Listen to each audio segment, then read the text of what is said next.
நல்லதே நடக்கும். ஓம் நம சிவாயும். எல்லாம் அல்ல ஸ்ரீ பாராகியம்மன் திருடி சரணம். உலகத் தமிழ் நெஞ்சங்கள் அனைவருக்கும் உங்கள் சுசரி ராஜ கணபதியின் அன்பான வணக்கங்கள்.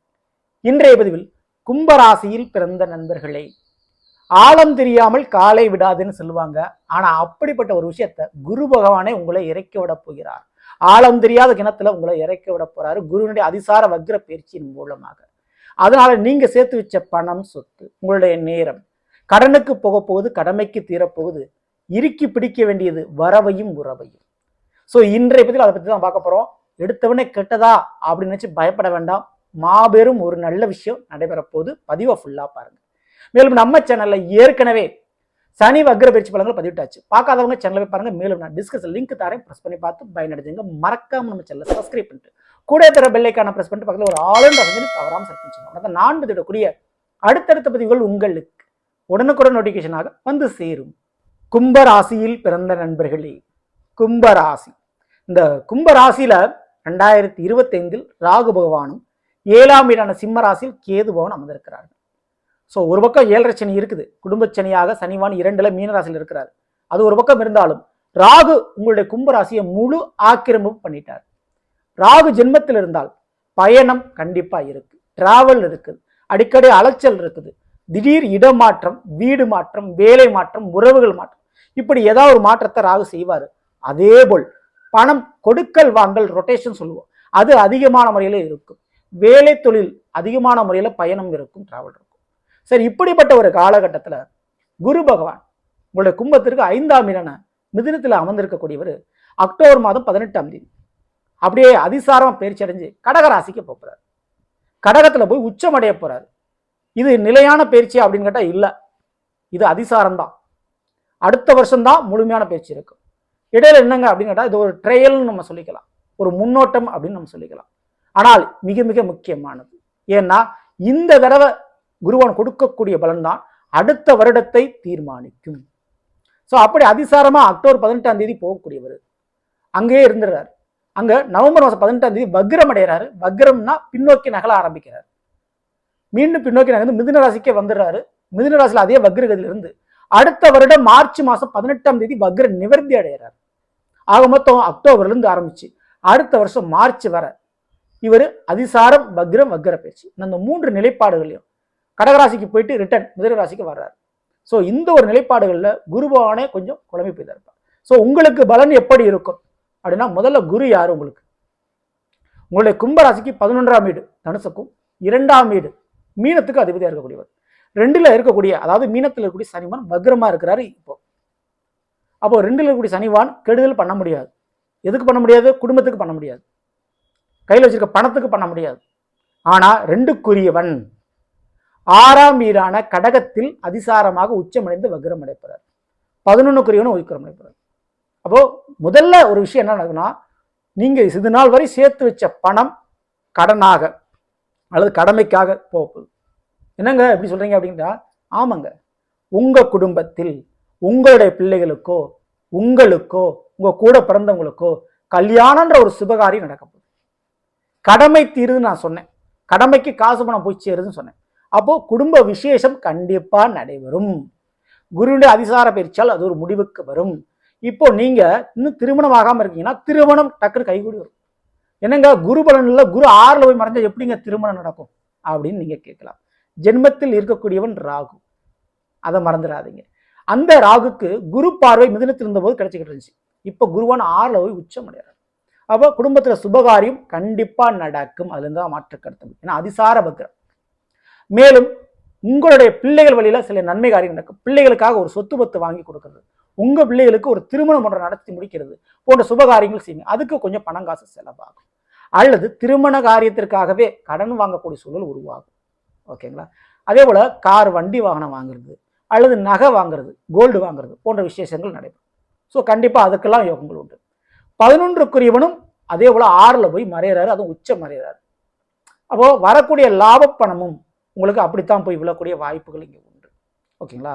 ஸோ இந்த ஒரு நேரத்தில் உங்களை சுற்றி இருக்கக்கூடிய உறவுகள், உங்க பிள்ளைகளா இருக்கலாம், உங்க வாழ்க்கை துணையா இருக்கலாம், அவங்க செலவழிக்கக்கூடிய செலவை கொஞ்சம் நீங்க இறுக்கி பிடிச்சிக்கிறது நல்லது. செலவை கொஞ்சம் குறைச்சி சிக்கனமாக செலவு செய்வது நல்லது.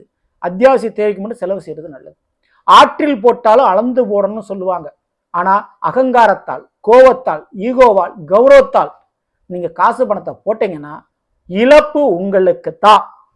அப்போ கும்பராசிக்காரங்க எமோஷனல் கண்டிப்பா ஆகக்கூடாது. உங்க காசு பணம், சொத்து, நேரத்தை பாதுகாக்கணும். சரி, இதுல காசு பணத்தை தாண்டி சில விஷயங்கள் நடக்க போகுது. படிக்கின்ற மாணவர்கள் நிச்சயமா இந்த ஒரு நேரத்துல தேவையில்லாத காதல் சமாச்சாரம், தேவையில்லாத வீர தீர செயல்கள், விளையாட்டு விஷயங்கள், ஒருத்தங்க உங்களால முடியாத ஒரு விஷயம் சொல்லிட்டாங்க, நான் முடிச்சு காட்டுறேன் அப்படின்ற மாதிரி ஈகோக்காக சில காரியங்கள் பண்ணி அதனால படிக்கின்ற இடத்துல பஞ்சாயத்து ஏற்படுறதுக்கு வாய்ப்பு அதிகம். கொஞ்சம் அதில் கவனத்தோடு இருந்துங்க. அதே போலதான் இந்த ஒரு நேரத்தில் கார் ரேஸு, 2 வீலர் ரேஸு போன்ற விஷயங்களை ஈடுபடாதீங்க. தங்கத்தை வைத்து விளையாடாதீர்கள். இரவலாக தங்கம் கொடுப்பது வாங்குவது தவிர்க்கிறது நல்லது. மற்றவருடைய வண்டி வாகனத்தை நீங்க இரவலாக உதவியாக பயன்படுத்துவது தவிர்க்கிறது நல்லது. ஸோ நீங்கள் கொடுத்தாலும் சரி, நீங்க அந்த வண்டி வாகனத்தை பயன்படுத்தினாலும் சரி, கொஞ்சம் கவனத்தோடு நீங்க இருந்துங்க. சரி, இதெல்லாம் ஒரு பக்கம் இருந்தாலும் நல்ல விஷயம் அப்படின்றது என்ன அப்படின்னு கேட்டீங்கன்னா, நிச்சயம் புதிய உறவு கிடைக்கும். ஒன்று வாழ்க்கை துணை வரும், அல்லது குழந்தை பாக்கியம் கிடைக்கும். சரிங்களா? அதுல எந்த மாற்றுக்கிறது, குடும்பத்துல வாரிசு உண்டு. அதே போல் கடல் கடந்து வேலை யோகம், வெளிநாடு யோகங்கள் கண்டிப்பா உங்களுக்கு கிடைக்கும். ஸோ மேலும் இந்த ஒரு இடத்துல எதிர்பார்த்த கடன் கிடைக்கும். ஏங்க எனக்கு கடன் தாங்க பிரச்சனை, கடன் வந்தா போதும், கடன் கிடைச்சா போதும், நான் இந்த வேலையை முடிச்சிருவேன், யாருமே கடன் கொடுக்க மாட்டேன்றாங்க அப்படின்றவங்களுக்கு கும்பராசிக்காரங்க இப்ப கடன் கிடைக்கும். ஆனா அளவுக்கு மிஞ்சினால் அமிர்தம் நஞ்சு, கடனை பெருசளவு வாங்கி மாட்டிக்காதீங்க. சரிங்களா? ஸோ ஜென்மத்தில் இருக்கக்கூடிய ராகு பகவான், 6ல் இருக்கக்கூடிய குரு பகவான் காதல் கல்யாணத்தை பண்ணி வைப்பார். அது ஓடி போய் திருமணம் முடிக்கிறதுன்னு சொல்லுவாங்கல்ல, அதுக்கு இந்த ஒரு நேரத்தில் சான்சஸ் அதிகம். சரிங்களா? அது நடைபெறதுக்கும், அல்லது சொந்தத்தில் திருமணம், திடீர் திருமணம் அப்படி சொல்லுவோம், அந்த திடீர் திருமணம் ஏற்படுறதுக்கு வாய்ப்பு உண்டு. வேலை பார்க்கக்கூடிய இடத்தில் திடீர் பதவி வாய்ப்புகள் கிடைக்கும். இந்த ஒரு நாள் சிஎம் சொல்லுவாங்கல்ல, அந்த மாதிரி சில காலம் உங்களுடைய போஸ்ட் உயர்வுக்கு வரும். அப்படி இந்த அதிசார வக்ர காலகட்டத்தில் வேலை பார்க்கக்கூடிய இடத்துல பதவி வாய்ப்பு கிடைக்கும். அந்த வாய்ப்பை சரியா பயன்படுத்தினா 2026க்கு அப்புறம் அதுவே உங்களுக்கு நிரந்தரமாயிரும். அதே போலதான் அரசியல் பதவி, சினிமா வாய்ப்புகள், அரசாங்க உத்தியோக வாய்ப்புகள் கிடைக்கும். ஸோ அதுக்கு சான்சஸ் இருக்கு. ஆனால் வாய்ப்பு இந்த அக்டோபர்லேருந்து மார்ச்சுக்குள்ளதான். அதை சரியா நீங்க பயன்படுத்திட்டீங்க அப்படின்னா அடுத்த வருஷம் 2026 ஸ்டாண்டர்டா நிலையா நீங்க இருக்க முடியும். ஓகேங்களா?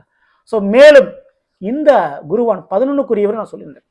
கூட பிறந்தவங்க, அதுவும் மூத்த சகோதர சகோதரிகள் விஷயத்துல கொஞ்சம் சண்டை சச்சரவு இருந்தால் நீங்க விட்டு கொடுத்து போவது நல்லது. எதிர்த்து செயல்பட வேண்டாம் கூட பிறந்தவங்க கிட்ட, அல்லது கூட பிறந்தவங்களுடைய வாழ்க்கையில குடும்பத்தில் நீங்க வாக்கு கொடுத்து மாட்டிக்காதீங்க. தந்தை ஸ்தானத்துல, தாய் ஸ்தானத்துல இருந்து நான் இந்த விஷயத்தை செஞ்சு கொடுக்குறேன் அப்படின்னு சிக்கிறாதீங்க. ஏன்னா அவர்களுடைய பஞ்சாயத்து உங்களுடைய வாழ்க்கையை கெடுக்கும். சரிங்களா? ஸோ இதுல கொஞ்சம் கண்ணுங்கருத்தமா இருந்துங்க. அதெல்லாம் நான் ஏற்கனவே முதல்ல சொன்ன மாதிரி குருவான் இறக்கி விட போறான்னு சொன்னேன் இல்லையா, அது எப்படி அப்படின்னா, ஆடம்பரமான திருமண வாழ்க்கை அல்லது ஆடம்பரமான ஒரு வீடு வாங்கக்கூடிய ஒரு விஷயத்தையும், ஆடம்பர பொருட்களை உங்களுக்கு வாங்க வைக்கிறது தூண்டி விடுவார் இந்த குரு பகவான். ஒன்று கார் வண்டி வாங்கணும், ரொம்ப லக்ஸரியா இருக்கலாம். ஸோ அளவுக்கு மீறிய ஒரு சொத்து, ஒரு உறவு அல்லது ஒரு வேலை, ஒரு தொழில்னு சொல்லலாம், தொடங்க வைக்க உங்களை தூண்டி விடுவார் இந்த குரு பகவான். ஆனால் அவர் அதிசாரமா வக்ரமா தான் போறாரு, மீண்டும் இயல்பு நிலைக்கு வந்துருவாரு. ஸோ அப்படி இருக்கும்போது கும்பராசிக்காரங்க என்ன பண்ணலாம்னா, கொஞ்சம் பொறுமையை கையாளுவது நல்லது. சிக்கனத்தை கண்டிப்பா கடைபிடிக்கிறது ரொம்ப ரொம்ப நல்லது. ஓகேங்களா? இதை மட்டும் தவறாம நீங்க ஃபாலோ பண்ணுங்க. இந்த ஒரு நேர காலகட்டத்தில் குருவான் கடக ராசியில் இருக்கிறார், அதை மறந்துடாதீங்க. அப்போ நிச்சயம் கோயில்கள்ல குறிப்பிட்ட நீர்நிலைகள்ல இருக்கக்கூடிய ஓகேங்களா மீன்களுக்கு பொறி வாங்கி போடுங்க. ஸோ தண்ணீரில் வாழக்கூடிய உயிரினங்களுக்கு தானிய உணவுகள் கொடுங்க, அது ரொம்ப ரொம்ப உங்களுக்கு நல்லது. அதே போல் பறவைகளுக்கு இளைப்பாறுவதற்கு நீர் ஆகாரம் மொட்டை மாடியில் வைக்கிறது ரொம்ப ரொம்ப சிறப்பான ஒரு பரிகாரமா உங்களுக்கு அமையும். மேலும் தெய்வ வழிபாடுகள்னு எடுத்துக்கிட்டா கோயில்களில் இருக்கக்கூடிய யானைகளுக்கு ஒன்று கரும்பு வாங்கி கொடுங்க, அல்லது அவங்களுக்கு அந்த யானைகளுக்கு தேவையான நீர் ஆகாரம் கொடுங்க.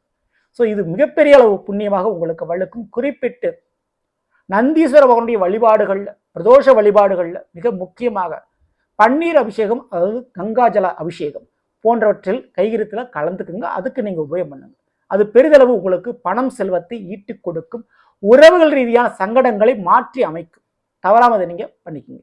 ஸோ நல்லது, நாம் இன்று கும்பராசியில் பிறந்தவருக்குரிய பலனை பற்றி பார்த்து நிச்சயமா உங்களுக்கு பயனுள்ள பிடிச்சிருந்த லைக் நண்பர்களுக்கும் உறவுகளுக்கும் மறக்காமல் ஷேர் செய்யுங்கள். இதுவரை நம்மளுடைய சேனலை சப்ஸ்கிரைப் பண்ணாமல் இருக்குங்க, சப்ஸ்கிரைப் பண்ணிங்க. கூட தர பெல்லைக்கான பிரஸ் பண்ணிட்டு பக்கத்தில் ஒரு ஆளுன்ற வசதி தவறாமல் செலக்ட் பண்ணிச்சுங்க. மேலும் அடுத்த சந்திப்போம். நன்றி, வணக்கம். நல்லதே நடக்கும். நம சிவாயும். எல்லாம் வல்ல ஸ்ரீ பாரகியம்மன் திருவடி சரணம்.